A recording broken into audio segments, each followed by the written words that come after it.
Dungeons and Daddies is a rowdy, horny, violent podcast for grown-ups. Content warnings can be found in the episode description.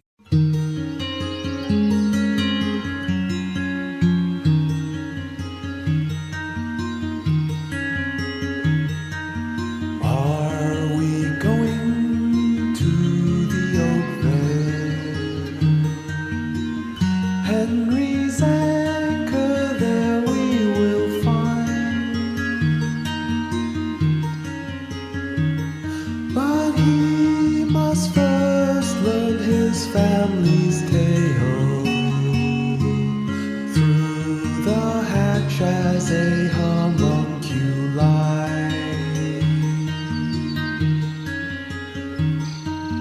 I would help him, but I simply can't. I will not be anesthetized.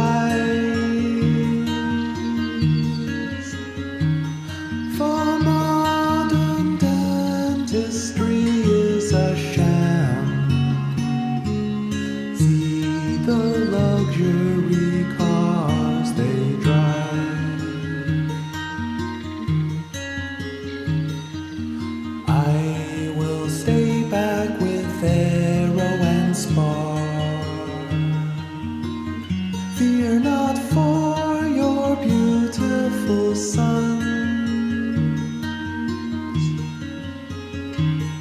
Go brave the dungeon unknown and dark. They can't stop me while I have this gun.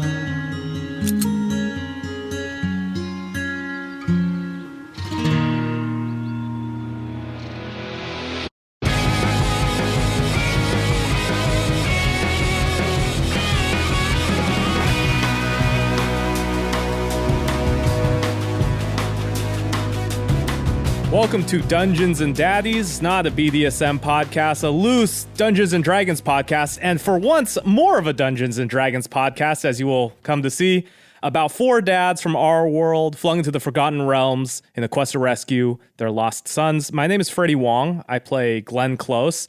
Now, here's where we are in the story. We're hanging out with a bunch of hippies who are into vegetarianism and not eating meat. So I thought that there'd be a good time to talk a little bit about Glenn's gustatory habits. Glenn's favorite vegetable is deep fried. Nice. Deep fried vegetables. Freddie, I feel like you're chomping Henry's flavor with these reversal on the favorite blank. Oh, I'm sorry. Is that a trademark? Oh, sorry. 1 second, guys. I have a motorcycle gang literally pulling up. I thought that was like the wind or something. That was me growling in disapproval at Freddie's dad fact. So this motorcycle gang thinks I'm so cool. They want to come. They keep trying to indict me in the gang. Keep trying to hang out with me, ask if you could join. Just roll on the window. Deep fried any vegetables. So number one on the list, fries. French fries. That's a vegetable. That's a vegetable. Yep. You know what it is? It's like a reverse Henry fact. Yeah. It goes exactly where you think it'll go. It goes to the opposite zag from whatever Henry's dad fact would be. I love it. I love it. I'm here for it. I want more weird Glenn facts. Deep fried vegetables. Deep fried. That's what Glenn's got this week. Now, does that apply to any vegetable? Yes, any vegetable. Any vegetable is made better by deep frying. Anything deep fried tastes good. I haven't had anything deep fried that doesn't taste good. So Even candies, even Oreos. Yeah. taste Yeah, good remember deep-fried. when I had that deep fried Oreo at Lake Arrowhead and it was okay? Yeah. It was fine. It was fine. You know what? Oreos are already perfect. They don't taste better once they're fried. No, that's like putting a top hat on a top hat. You know, like what are you doing? It's like putting a top hat on the Mona Lisa. Literally too arousing. All right. My name is Matt Arnold, a real dad playing a fake dad way to called flex, Darryl Wilson. Piece of shit. Fuck. Yep, that's right. Playing a dad named Darryl Wilson, who is a stay-at-home coach dad who becomes a barbarian when he enters the Forgotten Realms. Little dad fact about Darryl. So it's been a while since we've heard about his home brewing. The last beer Darryl made before he lost everything and got sucked into the Forgotten Realms is he's going ambitious here. He made a barley wine. A barley wine? What is he at a Renaissance fair orgy? What is that about? It's a barley wine. and it's called Access with a picture of Grant, ED. So it's access granted, and he's going to age it for 10 years so that he can have it when he's 21. That's fun. Oh, that's super And sweet. right now, he's got 21 spots on the label, and he's been putting a picture. Every birthday, he's going to add another picture to the bottle, and then he's going to give it to him when he's 21. I can't wait for Grant to pretend that's his first time drinking when Darryl is. Here you go, son. Your first sip of alcohol. Hi, I'm Will. I play Henry Oak, Birkenstock Rockin', Granola Munchin', Hippie Nature, Crunchy Munchy, Druid Dad from the Forgotten Realms. Oh, hey. Yeah, a little extra splishy splash on there for you. A little dash of Henry right there, just adding to the rhythm of it. A little whap. No, take that out, please. A little whap, is that what you just said? He's a splishy splash. I'm sorry. Henry thinks that whap means welcome, accepting peacefulness. Damn it! I thought about doing a WAP. Henry's great. dad fact this week is, I think it's time for me to reveal something about Henry, which is why he hates horses. Oh, okay. Oh, yeah. As you can tell in Oakvale, they've got like a naming convention. It's like a name of an animal and then Re-Oak, right? Like that's like Bear Re-Oak or Henry Well, they do pronounce it bar, which means I think I don't know what all that's about. I feel like Anthony's going to blackjack us with some weird twist with what's going on there. Oh, yeah, sure. It's a part of an amazing plan I have, and not just the fact that I forgot that they were all animal names the first time you came to the fucking... Henry's tormentor as a kid, his bully as a kid, was another kid in the commune named Horse. And rather named Horsey Oak. So Horsey Oak used to bully Henry around, and he once It's Horse-Ree, right? No, Horse-Ree. it's Horsey Oak, and I'll explain Okay. why. It's because Re-Oak means you're from Oakvale, where C-Oak means you're from like the suburbs outside of Oakvale. And then BCC Oak means that they can't tell whether or not His name you're is in. Horsey. His name is name was- Horsey No. His name was No. C. Oak. Whore C Oak is what I'm hearing. No, Horsey. It's damn it. No, don't take this from me.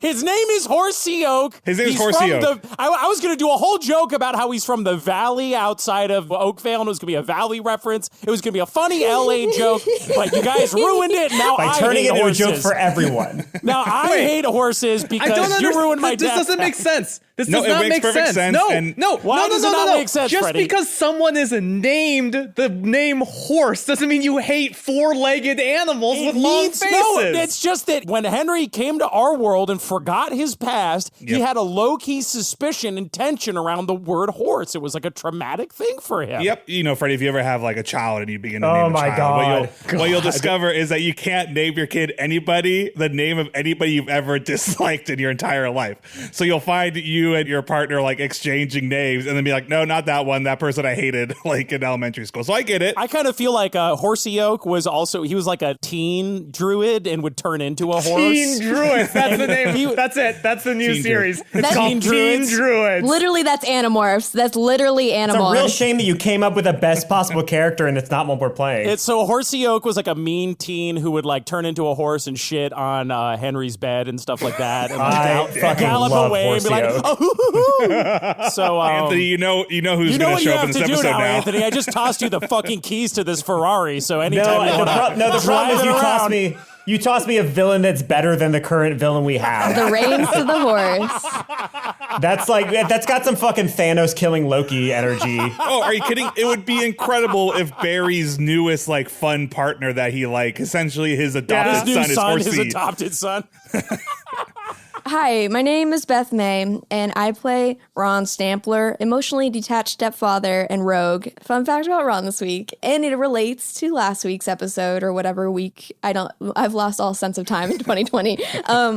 That Ron himself had a pet rock as a child, just as Ron was the pet rock to Henry recently, but Ron's father would not let him take any pets inside the house. No pets in the house. So Ron had to leave his rock outside among the other rocks, and he forgot which rock was his pet rock. That's really good. Yeah. That's very good. What did he do? Did he just move on with his life? You keep looking. I think he kept looking. I think there was some sort of like when your mom tells you, oh yeah, he went to go play in the hamster coop with the other hamsters and he ran away to the garden or something. Do you think your dad knew what rock it was, walked outside and chucked the rock to make sure you Threw never it. find it Oh my gosh, again. I hadn't even considered that. Dang, what a villain. I feel like, yeah, I'm not at liberty to say because Ron would not have even considered that, but like, yeah, low-key, yeah, bro. Hi, I'm Anthony Burch, your referee for this episode. I was going to make a referee reference. joke. Oh, man. Hey, Anthony, sick reference. Yes. Wait, yes, reference yes. to what? Dungeons and Dragons 1, they're called referees. They're not called dungeon masters, they're called referees. It's like they wanted it to be a sport. My yeah. This was going to be the first Dumb. esport. Gygax was like, what if there was a way to stream this? We could make it an esport. You hard cut back to a girl saying like, I only date guys who are into sports, and then his fist tightening in anger. It's like, I'll show you a sport. We have a referee too. That's not what I'm most impressed about in terms of sports. So these last couple of weeks, we had our Patreon one-shots that we did. So basically, if you're an elite member of our Patreon, you can choose to like be in a one-shot in the Dungeons and Daddies universe that I will DM for you. Last time we did that, I was like, hey, whatever, if you want to create an item, I'll give it to the Daddies in the real game, and then they'll use it. And I can't use that as a reward anymore because you guys have completely forgotten about the Sword of Pocket Sand. So everybody's like, we don't want that. And I was like, okay. So what happened with the... Sorry, everybody. I ran them through the same session. It was really fun because I got two completely different experiences. One, we went through it and it was really cute and they did the puzzles and had little fun adventures and all that kind of stuff and it was great. The other group, it was 4 people and this is how they introduced themselves to me. They went, hi, I'm so-and-so. I look like this and I'm the bard of the group. Second person went, hi, I'm so-and-so. I look like this and I'm the bard of the group. The third person, hi, I'm so-and-so. I look like this and I'm the bard of the group. It was 4 bards. One of them had the ability to, he literally could not mathematically make a persuasion roll less than 21. It was impossible. He min-max? He He min-max min-maxed shit out of it. so hard. They didn't do a That's single so fucking puzzle funny. that I put in front of them. That's Not a so single funny. combat. They saw what you guys were doing on the podcast and went, that's child's play. Obviated everything. Freddie, Now, obviously going to message this no. person and get those hints. Yeah. the thing is, because of the stuff that they accomplished in those, there may be a couple of moments where you see something, you're like, what the hell is that? That hasn't been set up. And I will explain in the moment, or maybe you'll just be able to figure it out, that those are going to be small references to items or things or very weird stuff that happened. The events of those one-shots where Walter got kidnapped and the kids hired some like mercenaries to go rescue them. Or bards. So basically, you may see some odd Larkin Sparrow-centric stuff that's going to sound like I completely ruined Larkin Sparrow's story. I promise you, it's not what it sounds like. Everything will be fine. It'll be fine. It'll be fine. I feel like you're the person at like the meeting or whatever who is presenting your own ideas as if there's somebody else's, so that like oh yeah, like my boss, he came up with this great. You might think it's pretty dumb. Like My hot girlfriend who lives in Canada thinks that this is a really good thing we should do. you know, I thought it was pretty dumb at first. My boss, he's like fucking smart, thought that this is what we should do. To be fair, none of these references sound any more niche than the kind of dumb LA shit I've been dropping lately. So, All right, let's jump into the real wild world of Dungeons & Dragons 1.0.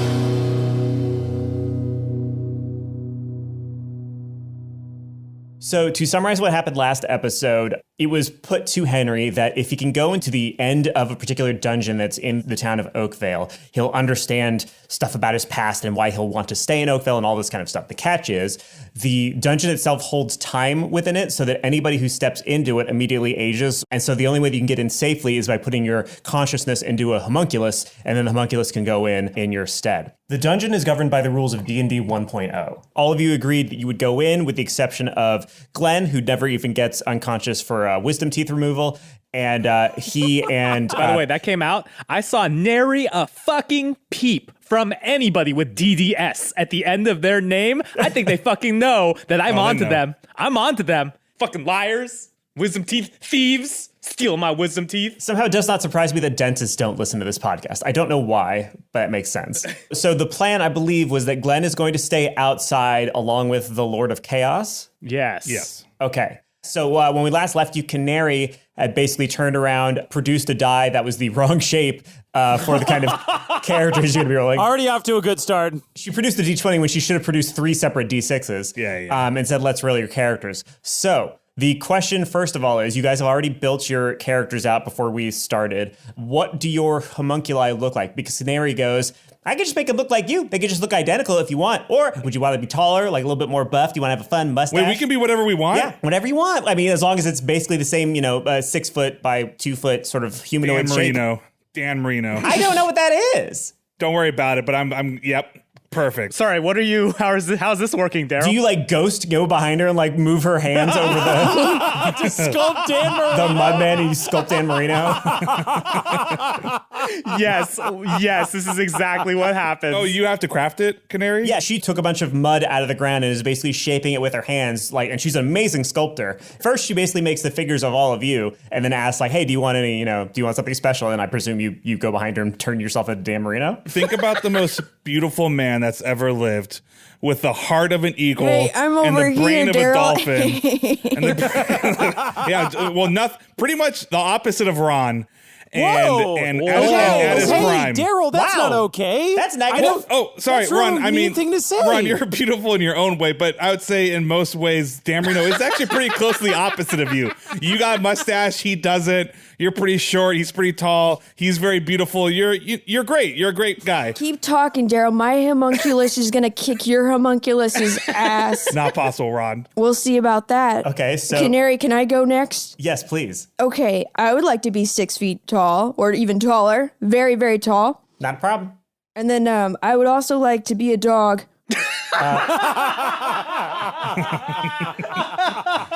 And a big dog, but not a too big dog, because I want to be a big dog, but a big dog that could still go and sit on people's laps. Okay, so I could make you 6 foot tall when you pop up onto your hind legs. Yes, okay. What kind of dog are we talking about? Oh, I don't know. There's so many that are. I really like sort of poodly things, or maybe a shepherdy thing. Some sort of gentle, soft dog with kind eyes. And my name will be Sparky. And I will love giving kisses and going for car rides. So that. Perfect. So for the first time in history, somebody ethically manages to create a combination of the different dog traits that you mentioned. And the exact dog that you just described now sits before you and it's like... And it's Dan Marino. It's Dan, yeah, it looks just like Dan Marino. It's weird. She just makes Dan Marino again. With like a dog? She makes an adorable dog. She doesn't make a second Dan Marino. Okay. I would like to, I feel like I kind of just want to be myself in there, but could you give me like cool elf ears? I've always wanted to see what I would look like with cool elf ears, And like maybe give me a look like without glasses, because, like I like how I look with my glasses on, but maybe on the other side I can not have glasses. The moment you say elf ears, Darryl flashes back to Ron licking the elf ears. And he just he kind of shivers a little bit and steps just a little bit farther away from Ron. Well, wait a second. When did Ron lick elf ears? Yeah, when did I... In the BDSM podcast. In the BDSM episode. Oh. Thank you, Beth. That's what sex was. She makes a version of Henry. She pulls on the frames of the glasses made of mud that she's done and morphs them into ears, basically. Wow, Canary, you're really talented at this. You've studied pottery and sculpture? Conservation of matter, dude. Fuck. No, it's just that. It's just the hobby mind. And, if you do what you love, you never work a day in your life. We don't work here anyway. That's it. It's a double joke. It's a joke on a joke. Oh, it's like a post-job society. Hey, Peyton, buddy. Wait, Yeah. Who are you going to be? Well, I think you literally can't be more intimidating than this, he says, pointing at himself. So I think just make me again. And so as she's beginning to do that, she goes, I'm getting weird old energy from you. That's right. And she goes over and she touches him and she pokes him in a very particular way. And you've seen him get, bruised before. You've seen him get cuts and all that kind of stuff. But when she pokes into him, his skin depresses just like it's mud. It's like, whoa! And then her finger goes in. Hey. What the hell is that? What And are she you goes, doing? Oh, you're already one of okay. So Barry Oak probably already made you, I guess. You look like you're a Barry Oak original. And he goes, I don't know what you're talking about, baby. Yeah, no. I can see his little his maker's mark kind of thing right there above your left eyebrow. There's a little tiny dot there. That's a Barry special. Barry made this? Barry made Peyton? What? Oh, all right, hold on. He's taught me how to do homunculi. Okay, so now Peyton is Darryl's dad, my brother, Ron's brother. It's not Ron's brother. He is my brother. Last time. No, Ron. So Ron and I are brothers, Yeah. and that means we're also Darryl's uncle? No, I'm your dad. You're my, no. I'm your Both dad. of yours dads. No, Peyton. My dad's in Everyone's you. dad. Everyone is Wow. my Or child. you're in my dad. I'm not quite sure how it works. Everyone say daddy. I'm the uncle of your dad. And we are family. All I know is that Barry's got some explaining to do when we're done with this. Okay, but what does that mean, Canary? Can he come with us? Yeah. But it seems like it's real dangerous in there. Like you only get one shot, with this kind of thing. Not miss your opportunity. I don't want to, but I just like, it'd be one thing if we were sending in like an avatar of Peyton, like on with everyone else's avatars, but I don't if none of us are really risking our lives, I don't know if Peyton should risk his life. Yeah, is he going to get hurt down there? Is he going to get hurt? I mean, if he does go down there and he gets hurt and his soul gets ejected from his homunculus, yeah, it can't go back into one. I mean, but he's like a kid, right? He's got a body somewhere that his soul could just go back to, right? We don't know that. Oh, that's dark. We thought he was just created as like a vessel to hold, other stuff. That doesn't sound like something Barry would do. That sounds kind of cruel. But I assumed that he was going to be a kid's. It was like this. She points at Dan Marino and then she points at Darryl. I assumed there was just like an uglier version of this man running around somewhere. I mean, you're not lying. You're not lying. I'm just staring at Dan Marino. I'm just like not lying. But no, I suppose if something bad happens to Peyton in there, then yeah, I guess his soul will just sort of dissipate into the ether. I mean, Peyton's like, I've always been living like I only have one life to live anyway. This ain't no different for the P-Dog, so I don't know what to tell you. Dad Huddle, excuse us, Peyton. Guys, I don't think Peyton should go in there. It's a little dangerous. That's a little rowdy. It does seem like Peyton, buddy. I think you might have to sit this one out. I think it's a little. Oh my God, you would ever let me do it? None of us will get hurt if we're in there. Fine. I'll guard the children again. Yes. He says, gesturing at Glenn and the Lord of Chaos. Yes. Okay, I guess it'll just be the three of us. Oh, all right. Jeez Louise. So Canary goes, all right, are you ready to change clothes, as it were? We've gone through a lot of crazy stuff, gang, and I just want to say, this is going to be a trippy one, and I really appreciate my fellow dads helping me out with this, and I know this is going to be really scary, so... We're here for you, man. All right. Peyton, do you mind? And Frank, can I just get just be safe out here and watch out for Glenn? Can I get a hug? Yep. Come here, hug your daddy. Hug to daddy. Okay. All right, I'll give him a big bear hug. All right. He goes, big bear hug, and he tries to squeeze you as hard as he possibly can, but you're squeezing him far harder, and he goes yeah, you can't breathe. And quick secret for Lark and Sparrow, just threaten them with boredom. I like it. And Glenn, just don't do anything he says. Not a problem. Okay. Why start now? Okay.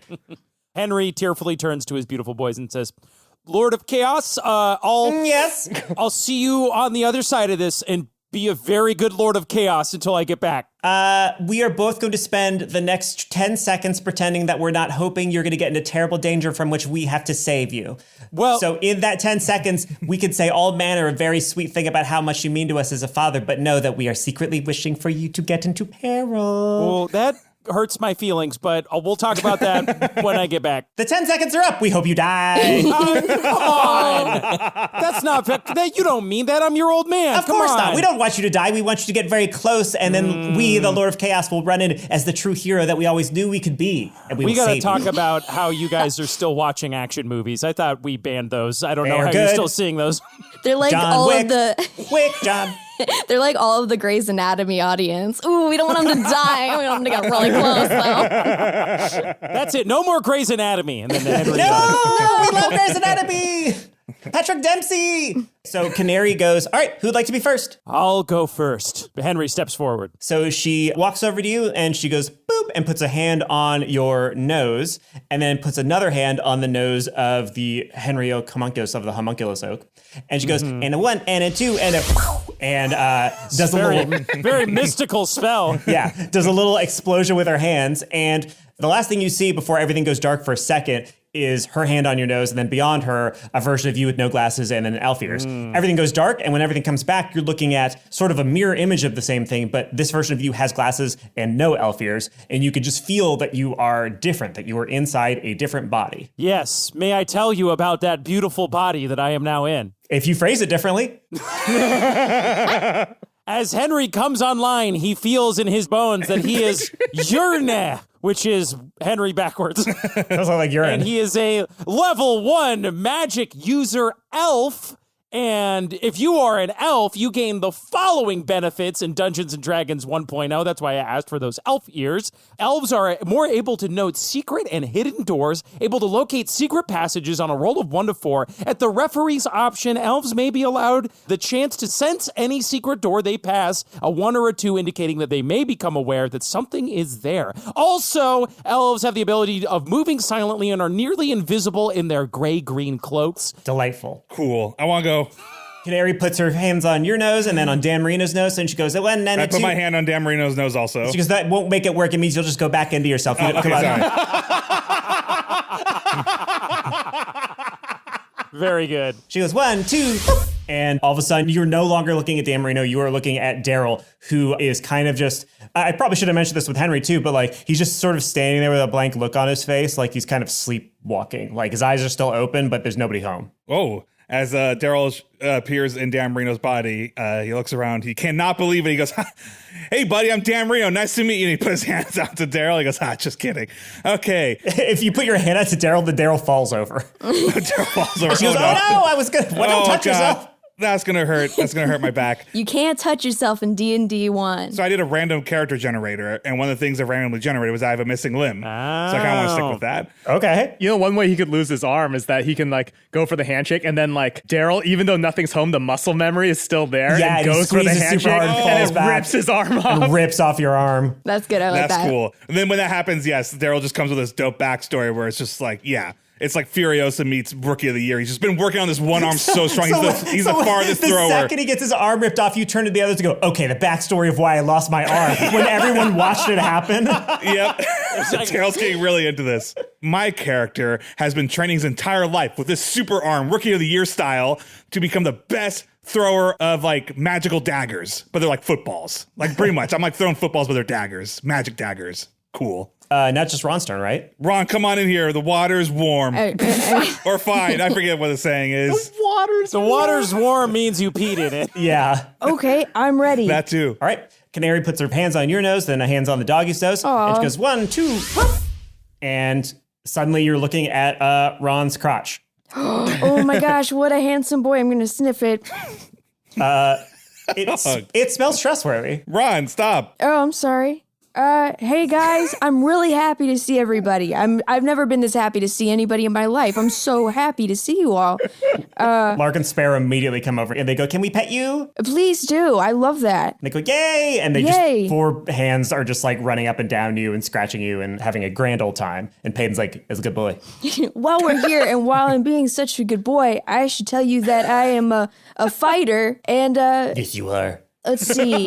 Yes, I am. I have a lot of equipment, but none of it really makes sense for a dog to have. But I will say that I have a plate armor, but it moves so that I only use it on my little doggy chest because otherwise people couldn't pet me.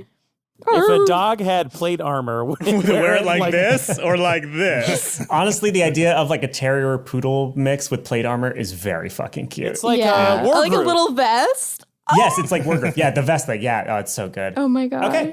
You can walk into the dungeon if you so How wish. strong are the homunculuses? Oh yeah, how many HP does each homunculus have? Oh, so this is what I was going to say. Dungeons & Dragons 1.0, for all of you who don't know, is very scary, and almost certainly we're all going to die immediately. So I was thinking it would be fun to not reveal how much HP we all have until we are about to get hit. Okay. Okay. Hey, Glenn. Yeah. Pick up our bodies and put them somewhere. Yeah. Do you have like a dolly or something? Canary? We have a dolly in the form of the helping hands of the community, but we have a bodytorium that we can put you in to rest your bodies until we can put your souls We back call inside. them the helpful Honda people. Hey, don't worry, fellas. I got your meat bags right here. I'm gonna take care of them. Canary calls over some folks, and some of the Re-Oak gang firemen's carry your bodies away to a small hut that looks to be relatively comfortable. There's a fair few other just unconscious people here. Hey, Henry. Sorry, what was your name again? Rien? Call me Urna. Urinen. Hey, Magic Urinen. user. Yeah.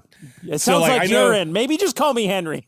All right, Henry. You know, I kind of in the de facto QB of this group, and now I'm like the literal QB. But this is your time, so I'm just saying that you're the QB. So like, I'm more like the running back. I'm like Ward Marino. I'm like this running back, like doppelganger. It's all cool. Anyways, I'm just saying like whatever you want, I'm here for you. Yeah, Hey, man, I you're a appreciate captain. that. Thank you. right. I'm a little freaked out. I'm still pretty nervous about what we're going to find in this mystery hatch, but I'm glad you're having fun with it, Darryl. You know, like it's important to find joy and awareness and, you know, bliss even in dark, scary moments. So, you know, I think your embracing of this Dan Marino persona, like it reminds me that even though I'm about to descend into a psychological nightmare, so to speak, and we find out horrors and things about myself maybe I'm not ready to know, you know, maybe I could still have fun with it. So, you know. I realize I've been taking this maybe not so seriously for you. You go, oh, Oh yeah, no man, I'm sorry. No, whatever I'm you not need saying to do. that wasn't like a, I'm just saying. No, you I know, but it's just hard to be that sad when you got such a good boy here with us. And I start shaking Ron's ears. I can shake just like Darryl can. See, I hold out my Can you? And I paw. lift my hand out. We're never going in this dungeon, are we? All right, let's go.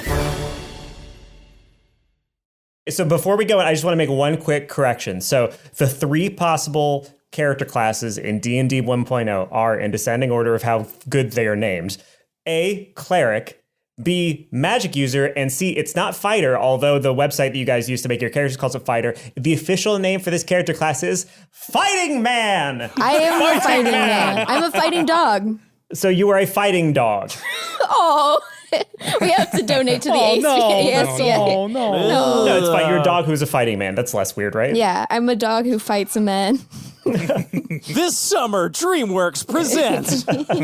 Glenn, from your perspective, you see a very large dog, a slightly more attractive Henry, and Daniel Marino descending a hatch into a dungeon beyond the door of which you know not what lies. And as I see them walk down, I pull out a doobie and I light up that spliff. Oh my I God. spark my lighter, I light up that spliff, take a deep drag, and I go, it's time to rock and roll, baby. What does that mean? What do you do? I was so relieved you didn't pull out your gun, and then now I'm even more scared. I was also so relieved at the idea that like Freddie was just going to sit out this episode. Okay. What? That is Wow. No, I'm Mega kidding. burn. I'm kidding. Daryl's been mean this episode. Mean Darryl. That's what I thought for a second. The way Anthony was just going on, I was like, oh, I guess Freddie's just, Freddie's just back there. Also, I feel like Canary would be like, yo, give me a hit of that. Are we gonna Huh? What? Oh, you my want some of God. this? This is like, actually, God. this I is love bring like, enough to this. share with the class? this is the love story that I'm here for. Oh, word, Canary, word? Mm-hmm. Okay, all right, okay. You gotta be careful. There's some dank. There's some of I that. think I know what icky. dang it. I live in a forest, okay? I pass the doobie over to her, but as she holds her hand out, I drop it accidentally into her palm. Into her palm, okay? So she goes, ah! And she reaches out to catch it. Her reflexes are pretty good. Oh, sorry, sure, sorry. You almost dropped it there. Don't drop the doob. Sorry, did I get you? Are you okay? Like, it was lit. Yeah, no, I mean, it hurt a little bit, but like, I'm sorry, shoot, my bad. That's hella harshing the vibe. My bad. yeah, it's cool. Does she take a righteous drag? Yes, she takes a righteous drag. Earn that explicit tag on iTunes, baby. What are the kids doing? So I like that it's taken Glenn 4 seconds to start smoking Yep. weed in front of my children. Thanks, Glenn. Canary takes a big old hit off of the joint and is like, oh, that's good. That's good. And then the Lord of Chaos puts out its hand and goes, me next, please. Me next. It's my turn. And she goes, yeah, no problem. And like begins to like. Glenn's hand gonna it up. intercept. Roll dexterity. This is the best dexterity. Yeah, never roll. come back to us. Yeah, this is great. Yeah, we'll just cut to you guys having done the dungeon 9 already. plus 3, 12. 9 plus 3, 12. Oh, You 12? fucking kidding me? Okay, I gotta give her a roll now.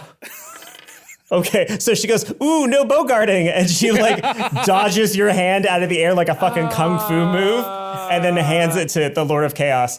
And Lord of Chaos grabs it and goes, yay! And is just like holding it in his hand going, woo, woo, woo. I'm an adult. Hey, I'm an adult. Lord of Chaos, here's how you do it. You blow out on it to get the smoke to go. Blow out. Sounds about right. And the Lord of Chaos puts the weed up to its hood, and then some smoke just goes in the wrong direction. They go, oh yeah, that's some good stuff. That's some good. Oh wait, just a second. Wait a second. Just a second. And then the Lord of Chaos puts it down to their crotch, and then the same thing happens again. Oh, no. Yeah, that's right. Why don't you pass that back? No problem. I loved it. That was so good. And he gives it back to you, and it's like, oh, it's like I'm flying. Nice. It's like I'm flying with my brother. Somebody in the Nice. circle put the joint to their crotch and then handed it to I'd be like, yo, are you okay? Like, I don't want that. Canary's like, wow, that's a whole thing. Yeah. Well, Glenn, you tried.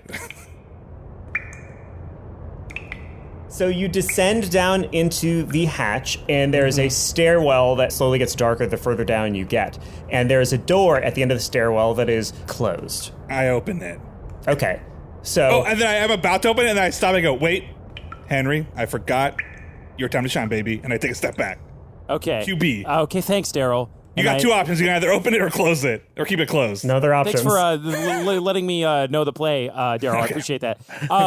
Henry looks at the door. What is he like? Tell me about this door. It is definitely not a Forgotten Realms door. It's not, your typical tavern wooden thing with a little adorable gold filigree and blah, blah, blah. No, this is an earth door. It's a Dharma Initiative door. It is closer to a Dharma Initiative door than it is to a Welcome to the Magic Tavern ass door. Mm-hmm. It looks old. It looks like it's been overgrown a little bit. It looks like when you open it, it's probably going to squeak a little bit because of the elements sort of hitting it over the course of many years. Mm-hmm. Can you hear anything behind it, Henry? I put my ear up to the door. There we go. That's what I was hoping you would do. I believe when you listen in this, so I'm basically trying to speed find the different rules for D&D 1.0 in this 80-page document, and they're not that well written. But my understanding is that when you listen, you just hear whatever is on the other side if you're being careful enough to do so. That's good. Usually your hearing doesn't fluctuate over time. It's kind of here to roll to see if your ears are good. What about my dog ears? What if I put my dog ears up against it? And then I scratch at the door a little bit and I go...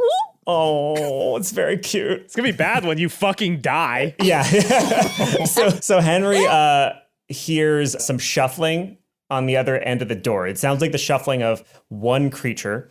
And then you don't hear anything else because you hear the sound of Ron's adorable claws clawing on the door. I hold up a finger and I go, I think there's one guy in there. Let's just be real careful, okay, everyone? Okay. Oh, wait, actually, I have something for this. And then Henry reaches into his bag. So I rolled 110 gold points, and then Nice. I bought pretty much one of everything. So Henry takes a step back and pulls from his bag a 10-foot pole. Ooh. And he says, everyone get behind me. And then I use the pole to push the door open. While he's doing that, I'm preparing my cool death ray daggers or whatever they're called.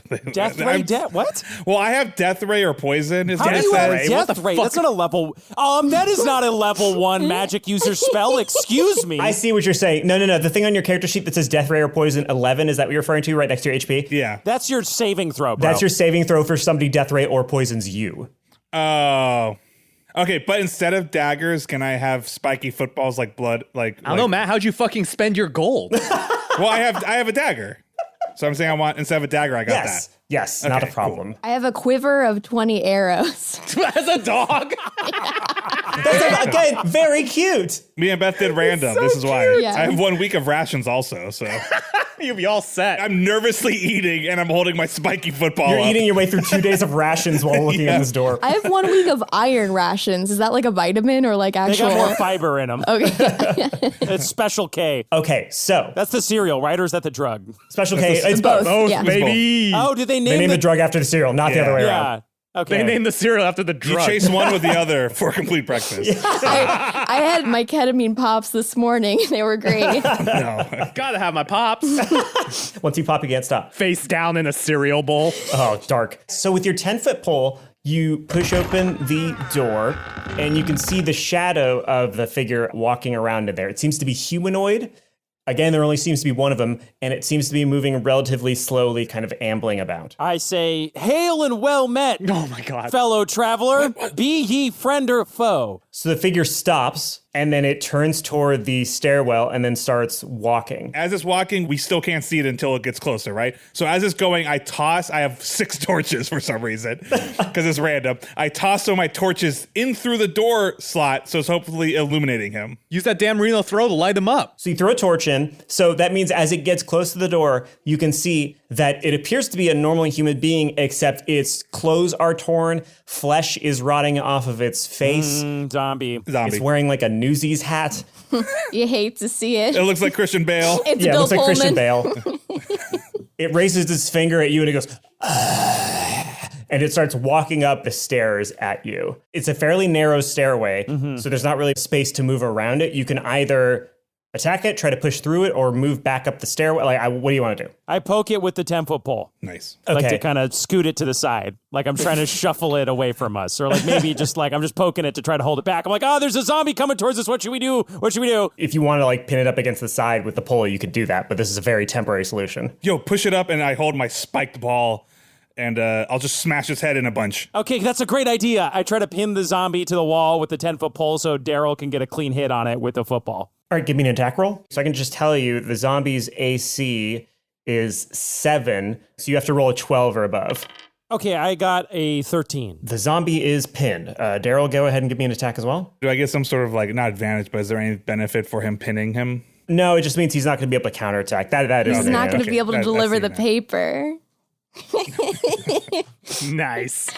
I rolled an 8. So with an 8, you miss. Your Dan Marino throwing arm betrays you. Or maybe it doesn't. Maybe the zombie just gets lucky and dodges out of the way at the last moment. But it's still pinned, and presumably it's going to stay there. Actually, why don't we get a strength roll from Henry? Uh-oh, how do I do that? Oh. Boy, I wish I knew. Roll 1d6 for every level or hit dice that you have. Okay, so I have 1 hit dice, so because we're level 1, right? Yeah, Okay, correct. I got a 4. All right, so it's going to roll 1 hit dice, and we're going to see if it's higher or lower.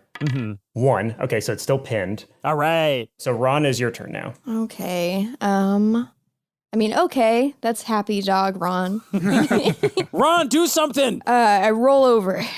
and then I look at the zombie and I would like to rip its throat out with my muzzle. Nice. So is that going to be an unarmed attack, or are you attacking it with like a doggy weapon, or do you have a weapon? My teeth are kind of a doggy weapon. I feel like that's like a dagger or something. Yeah, it feels Yeah. like a dagger reasonably. Short range. So go ahead and roll a d20 and try to get a 12 or higher. Okay. Try real hard, Beth. I'm going to try. Ooh, I got 17. Okay, great. You lunge at this thing and bite into its zombie neck. Now roll a d6 of damage. I growl really quick, though. Grr. Fantastic. And then I'm going to roll 1. Took a little nibble. I get to roll a hit dice to see how much health it has at all. So let's see. Okay, so you've done half of its total life damage to it. Good boy, Ron. Bark, bark. Once again, it's back up to Henry. Henry is going to, I'm 10 feet away from it, so I'm just going to keep pinning it to the wall so my friends can keep going. So Right on. what do is it an attack roll or a strength No, roll? I think you just do it because on its turn, it's going to try to resist and get away from you. So Okay, I think cool. you're just good. And now it's Darryl again. All right, I'm not going to miss this time. And I raise the spiked football and I bring it down on its head. Okay, cool. Go ahead and roll a d20. Got 3. Okay. I feel like what's happening is the tip of the football is like doesn't have spikes on it, so I'm just like booping it on the head with a soft part of the football. Yeah, so just boink and just like bounces off the top of its head. So it's going to go ahead and roll a d6 for its hit dice. So now, Henry, you're going to do the same. Okay, I got a 3. All right, it got a 2, so it's still held. Ha ha! Now it's Ron's turn. You know what? Let's just go for the old bark, bark, throat rip again. You know, why not? Why not? Let's just Classic do move. it. Yeah. All right. So I'm going to roll this. I got 16. Okay, you bite it again, and this time you just manage to chew through the rest of its neck and you decapitate the zombie, and it is done for. Its head is still lolling around and its tongue is still like, rah, rah, but it is effectively no threat to you at all I anymore. shake it in my mouth like a tennis ball on a rope, and then I wag my tail. Adorable. Good boy, Good job, Ron. team. Good job, team. Thanks, guys. We all helped equally out. Yeah, we Good all job. tried. Thank you. Yep. Henry searches the body. And I want to look at this newsy cap, too. On the body, you find like a hole inside of its chest, like a little entry wound of some sort. It doesn't have any items on it. So the hat looks to be a classic 1930s, 20s, 40s kind of just hat, like the cool hat that they wore back in those old days. Tell me more about the clothes that this monster is wearing. It is hard to tell because it appears that they have been torn up and decayed over time. There are white scraps on top of gray scraps on its torso. Like it was wearing at least 2 layers of clothing. The outermost layer was white, and then the layer within that was gray.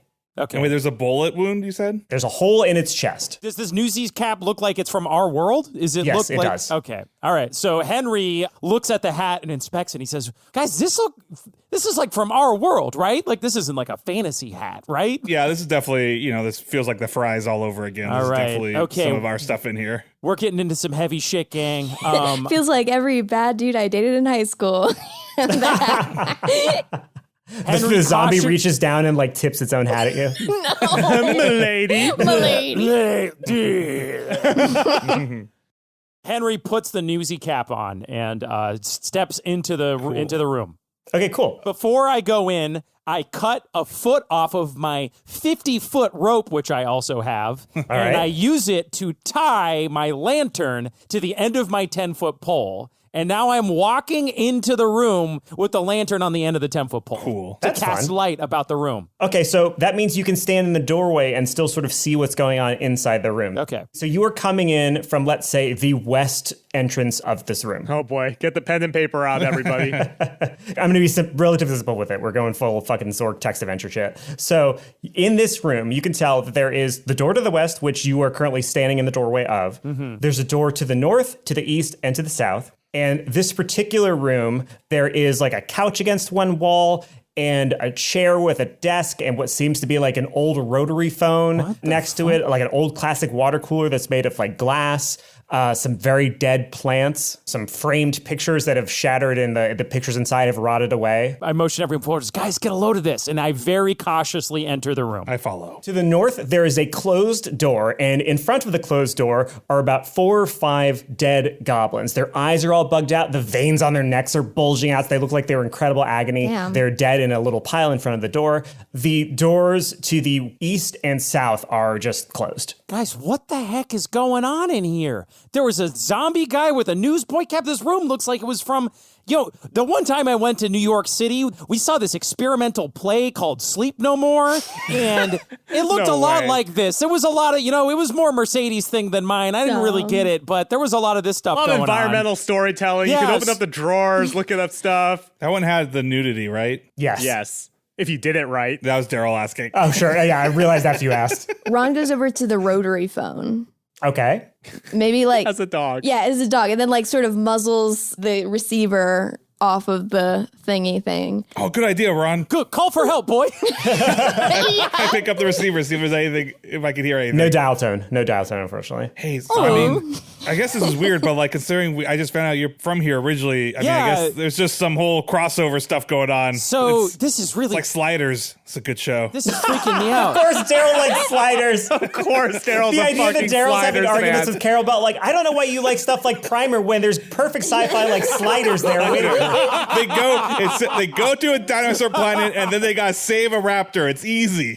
What else do you need? Henry is going to inspect these shattered picture frames. The pictures inside have yellowed and decayed to the point where you can't really tell what you're looking at, but you can generally get the sense that they were like from the neck up portraits of people. But we can't, like, they're all faded. Yeah, they're really faded. I mean, you can tell from like the neck area that they're wearing like collared suits, and like one of them is wearing like a white coat. You can't make out the faces with any degree of specificity. What on earth happened here? What happened here? It's the ultimate What happened? immersive sim Spooky experience. Space Station, what happened here? Daryl takes a torch and he goes over to the goblins. He's making sure they're actually dead. He's trying to figure out like if there's something like can he peek through them? Can Can he he see that poke they're at alive? them with a 10-foot pole? Or As you approach the goblins, I go, Darryl, poke with the pole. We don't know.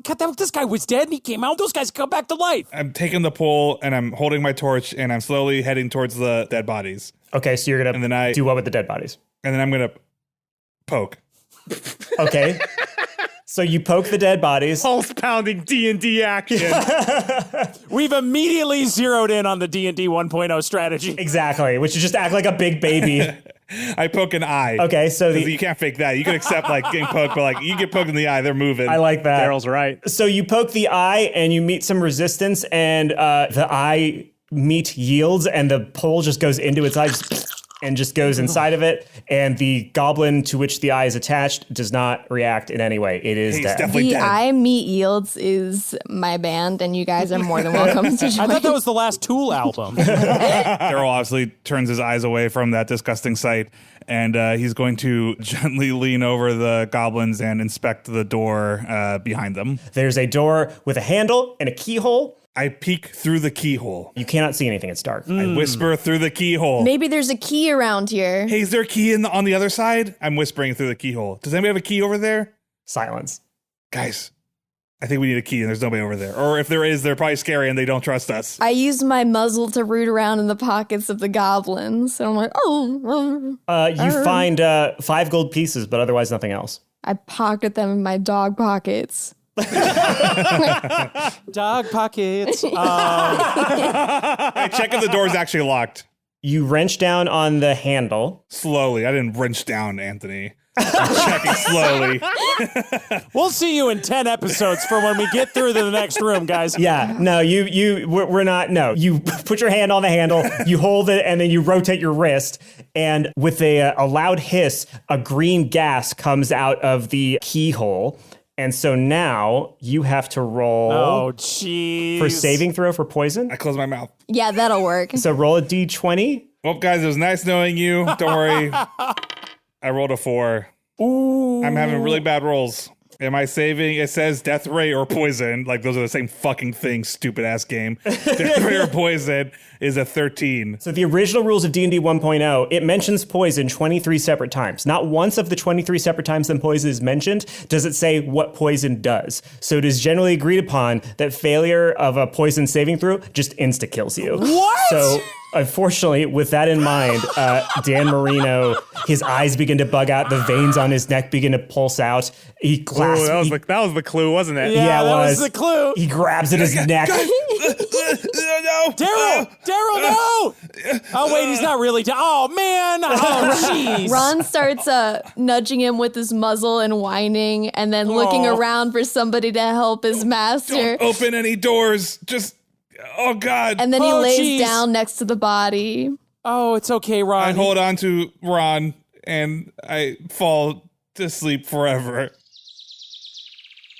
So the next thing that you see when you open your eyes, Darryl, is Canary, Glenn, the Lord of Chaos, and Peyton, who notices that you're awake and comes over. And he's like, "Whoa, you're up. What happened?" And the Lord of Chaos is like, yes, tell us. Did you die? What happened? Are you dead? Oh, man, it was kids. I mean, first of all, your dad's going to be fine because nothing can happen to him down there. But, I mean, Dan Marino didn't survive for more than 5 minutes. I mean, there was a poison door. There was dead goblin bodies everywhere. I mean, honestly, I'm pretty bummed out. Like, I feel like I could have done more in there, but like, It's important it was that fast. you tried your best, Darryl. The Lord of Chaos says, dead goblins, and you hear the sound of pupils getting larger. Oh, Sound of pupils dilating. You died in 5 minutes, huh? That sounds awful. no. Just to clarify, your dad was like had it totally under control. He's doing totally fine in there. I was just being an Papa idiot. H has it under control. I'm just thinking about the incredible danger that you were in, that you died immediately 5 minutes in. What a tragedy.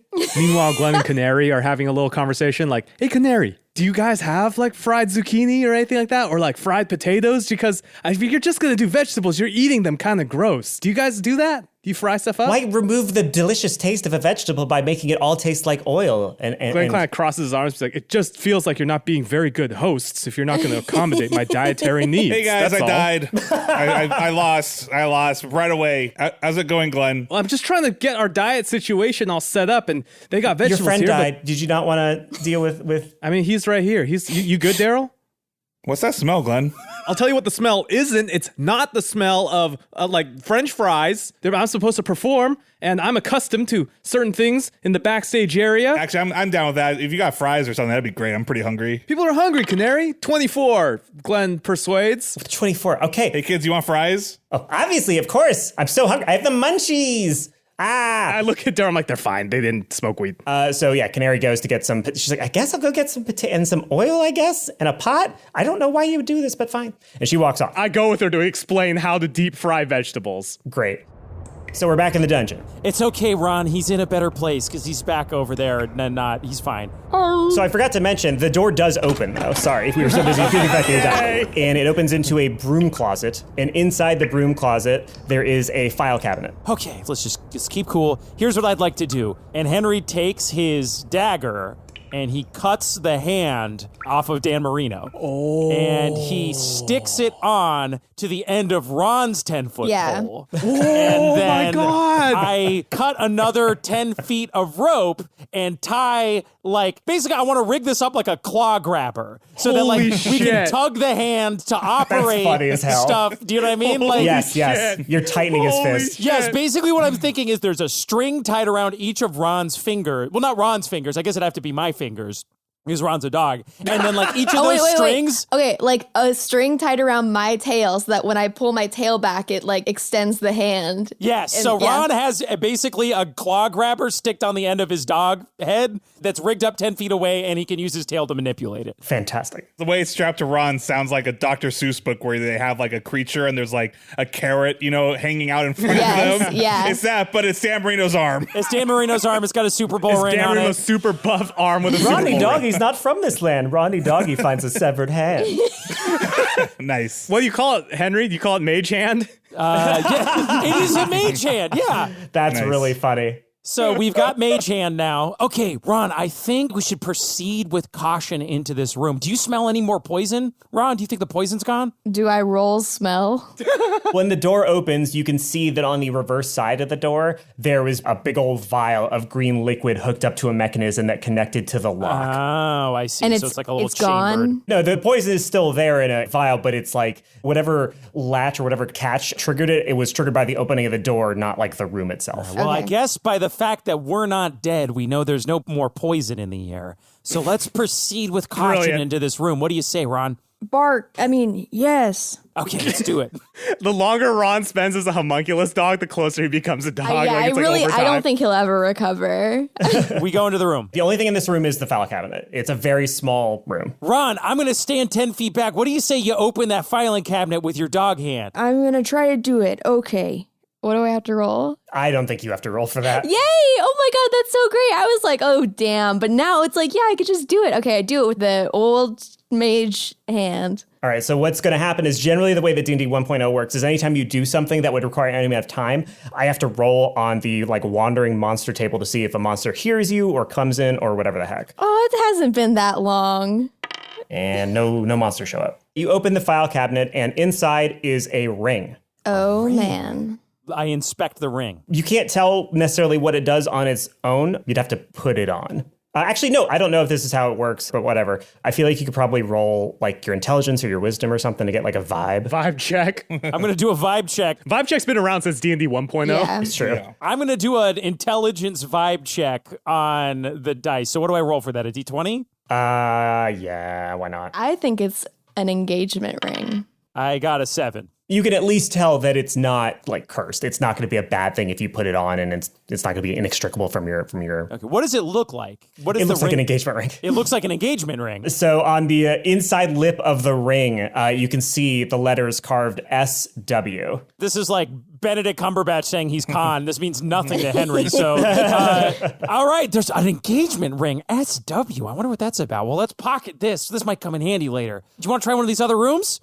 Sure, yeah. Hey, Ron, we're having a good vibe on this adventure. I'm having fun. I'm not having fun. It's scary, but It turns out the secret for the Ron-Henry duo team up is for Ron to be a dog. Yeah, we should look for another door or something. How are you? All right. It was pretty traumatizing seeing Dan Marino kind of just die in front of us, Anyway, we should just be careful. Yeah. All right, so let's go to another door. Do you want to try the door to the east or the door to the south? Let's try the door to the east. Okay, so the door to the east is locked. There is a keyhole. You tried the handle, poison comes out and you die. Yeah.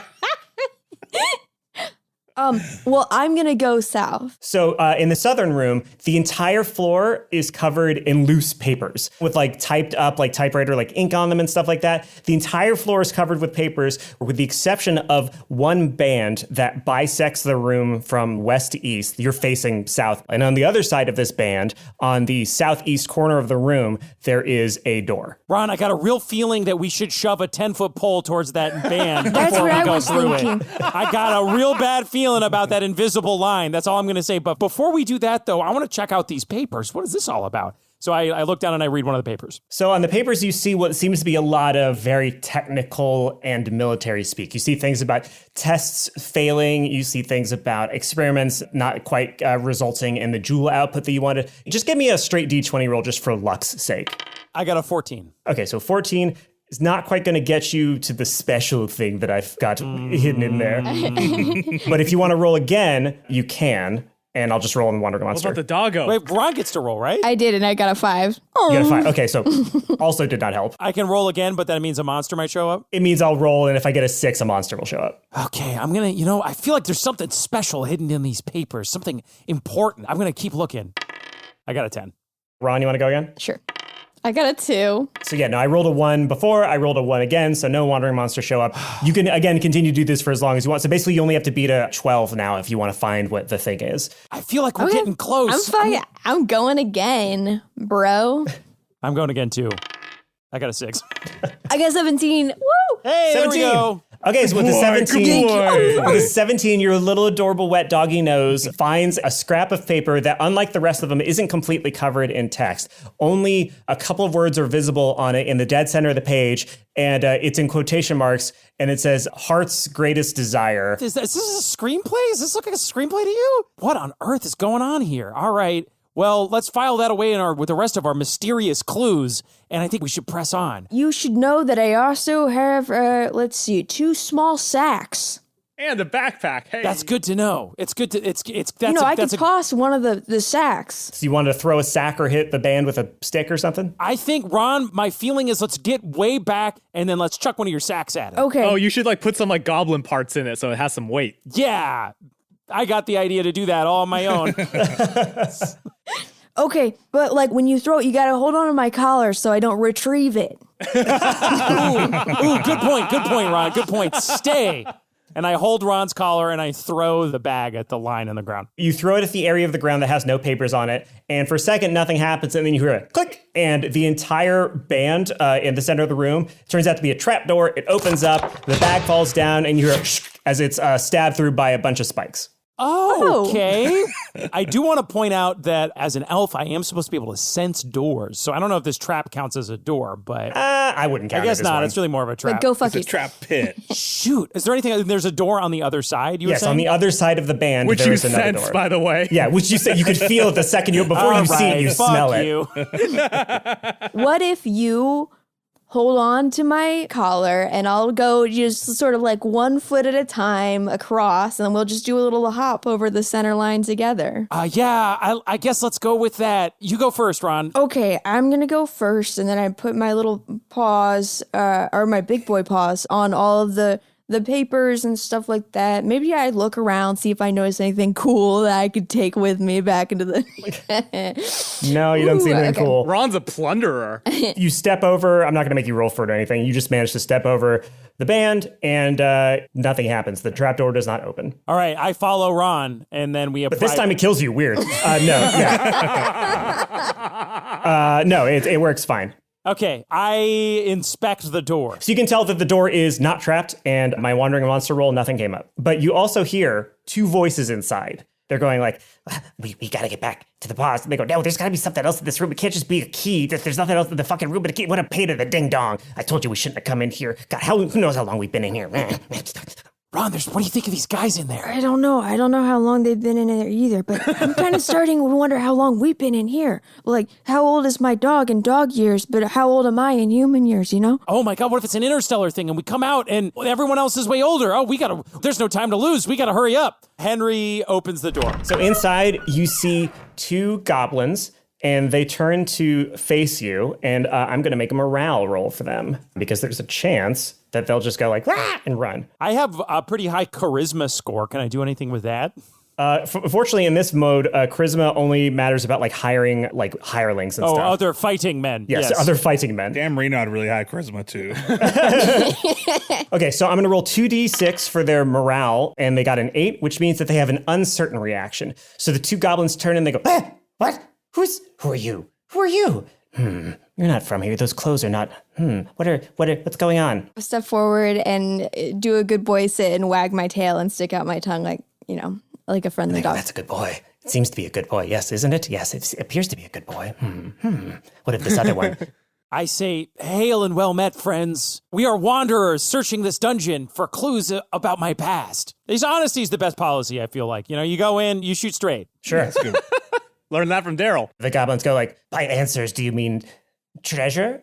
Ducats? No, we're not here for treasure. Whatever treasure you guys are looking for, that's up to you. Know, I'm looking for the treasure of knowledge, you see, about my own past. Oh, okay, then in that case, and they both take out daggers and they just go, back off. And they just start walking slowly toward the door, toward you. And they're just like, we need to get it back up to the second floor. Just fuck off. Hey, you do you, man. You do you. Just watch out. There's a trap in that room. Don't step on the middle part. We know we came over the trap in the first place. We're All right, smart. See? Smart. You're very smart. Then why are you going back in the other way then? Because we have to go back up to our boss to report what we found down here. Obviously. Well, can we come with you? You know what? Yes.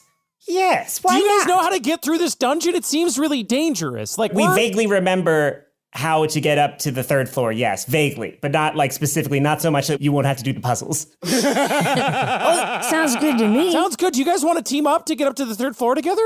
Yes, but we reserve the right to stab you in the face if we think you're not being toured with us. Okay, well, we will be fully toured with you if you are toured with us. So, you guys were talking about a key in here, though. Is there like a key we should pick up? One of them goes, yes, this key. And the other one goes, don't fucking show them the key. What if they're going to kill us? Take the key. And the other goes, well, it's this key. Okay, well, you hold on to the key. I just wanted to make sure there wasn't anything in here we were leaving behind. Hey, Henry Oak, nice to meet you, fellas. I cannot give you my name because that will give you power over me. So instead, follow me while my friend looks at you with a knife in his hand and hatred in his eye, and keep your distance. Okay. So he leads you back to the locked door. They put the key in, they open the door, and you see a stairway leading upward, which doesn't make any sense seemingly because this is underground. This hatch is underground. Why is it doing that? Whoa, it's like a TARDIS. Ron and I are going to follow the goblins up the stairs to the second floor.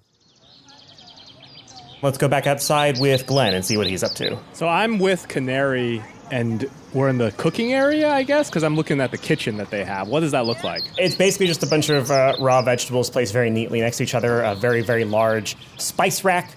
No meat that you can see, really. Communal bowls, communal plates. Do they have like an old-timey cooking pot, like in the middle of the bubbling stew going Yes. at all times, like old times? Yes, they have exactly that. Then you fill that pot up with some hot oil. You know what I'm saying? We put some veggies in it. Canary, wanting to be a good host, is like, I guess so. Okay, fine. And she just starts pouring out. Thank you. Is it too much to ask? Just let me know if I'm being imposing. I just have very few requests. That's all. Okay, so you're doing that. Darryl, what are you doing? Daryl's mostly watching Glenn, and then I go up to Glenn. I go, "Hey, I'm all down for getting us some food, but like, don't you think we could be doing a little like, I don't know, like checking in on Barry or just like Barry knows our faces. We got to keep a low profile, and I just think that it would be smart if we lay the seeds for a potential escape if things get a little bit spicy here. So that's what I'm doing. Oh, I'm hungry. How you doing that? Check this out, and I hold my finger out. I know this prank. No. This is a magical forest, right? Yeah. I'm looking at Anthony because when last time someone held their finger out, a bird alighted upon it. Oh, yeah. So a bird comes down and goes, Little Caesar's here. What's going on? Hey, little God, C. I'm so hungry. Hey, when we came in here, and I kind of go a little bit out of the way so that, Canary and the Henry folk can't hear me. When we first got over here, we met some wolves. Mm-hmm. There were some other animals who didn't seem to like this place so much. Yes. It's kind of unpopular amongst a lot of animals. That's so... Not me, though. Not the birds. That's so unfair. Has anyone tried just talking to them and trying to convince them that this place is pretty cool? The talking to them is usually what makes them sick of this place. Could you do me a favor? Could you just go find some of these animals and bring them over here? I want to have a word with them because I think they got everything wrong about this place. Daryl leans over to Peyton and he whispers like, "Hey, Peyton, how much did Glenn smoke?" Like a pretty big spliff, but like for him, definitely not enough to make it. I think this is peak Glenn we're dealing with. I don't think this is weird high Glenn. I think this is adorable. Okay. Thanks. Yeah, Good question though, son. Keep your head in the game. Keep your head in the game. Okay. Yeah. Can you get some of these other animals here? Yeah, absolutely. I could go get a deer and maybe a bear and maybe a beaver and maybe a muskrat. Just you know what? Tell them as many as you. I'm gonna look around for like a meeting place that I can kind of like have a communion with the animals when they show up eventually, and I'm gonna point that out to Little Caesar. Be like, "Help meet me over in that clearing over there or whatever." Oh, absolutely. I would love to. Okay. All right. Little Caesar away. And she flies away. And everybody roll, give me perception with disadvantage. Oh man, back to. Let me pull my other character. Back to 5e, yeah. Feel the whiplash. Seriously, I have 7 dice. I've not gotten double digits on this, so I got a 1 and a 7. I got a 21 and a 16. No, fuck you. Double disadvantage. Roll again. Double disadvantage. Double disadvantage. Double secret probation. What is this shit? Bitch, 21, 16, 17. Go God fuck damn it. yourself. Oh, All right. Glenn's in the zone right now, bitch. I got fucking locked in on this motherfucker. All right. So I feel like Freddie's Tune in a in different next world week. right now. yeah, Freddie is playing a weird single-player RPG that the rest of us are not privy to the rules of. Glenn notices this like a half a second too late, which is that everybody's sitting there looking at Canary trying to pour oil make into a large tempura. cauldron to make tempura, essentially. Hell yeah. Peyton's there, Daryl's there, you're there, but the Lord of Chaos is not. And Glenn, you turn just in time to see the Lord of Chaos running at full sprint toward the hatch. And the Lord of Chaos leaps into the air toward the open entrance of the hatch, which will, if they land, immediately age them like 50 years. And they leap into the air and they go, power! Oh my god.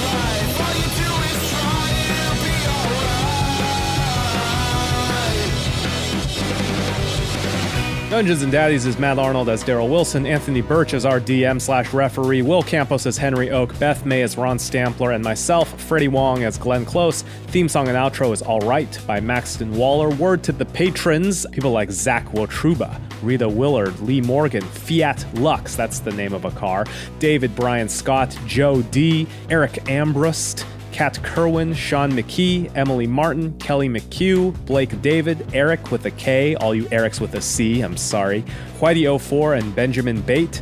If you haven't yet, now would be a good time to check out At the Mountains of Dadness, which is a 3-part miniseries we played in the Call of Cthulhu system about our grandparents. Anthony assures me, by the way, that you don't need to have heard Mountains of Dadness to sort of know what's going on in this campaign. It's more that you'll just feel extra special because you'll recognize some of the Easter eggs we've peppered in here and there. Again, it's not necessary for the enjoyment of the main storyline, but episode 1 is on this feed. We released it last year, so give it a shot, and if you like it, check out the whole series by either becoming a patron, because all the patrons got Mountains of Dadness for free at patreon.com/dungeonsanddads, or heading to our website, dungeonsanddaddies.com. If you're going to poke around on our website, by the way, we're in the middle of tweaking our merch so that we'll be able to offer more items and have reasonable international shipping rates for once. So we'll keep you posted on that. But right now, you still can get the digital downloads for At the Mountains of Dadness and the Rocks Rock EP by Henry Oak. You can follow us on Twitter at Dungeons and Dads, reddit.com/r/dungeonsanddaddies. Thank you so much for listening. Our next episode's coming at you September 1st, so we will see you then.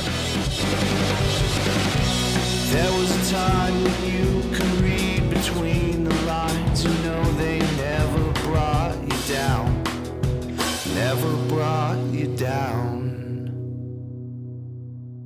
No, actually, like, it was good that there was so much going on in Will's segment, because I did honestly mispronounce hors d'oeuvres in a way like that. I was like, oh, this is why people do that. Because like when Flashback and let's hear I'm going to it. flashback right now to that and isolate Beth's audio from the previous segment.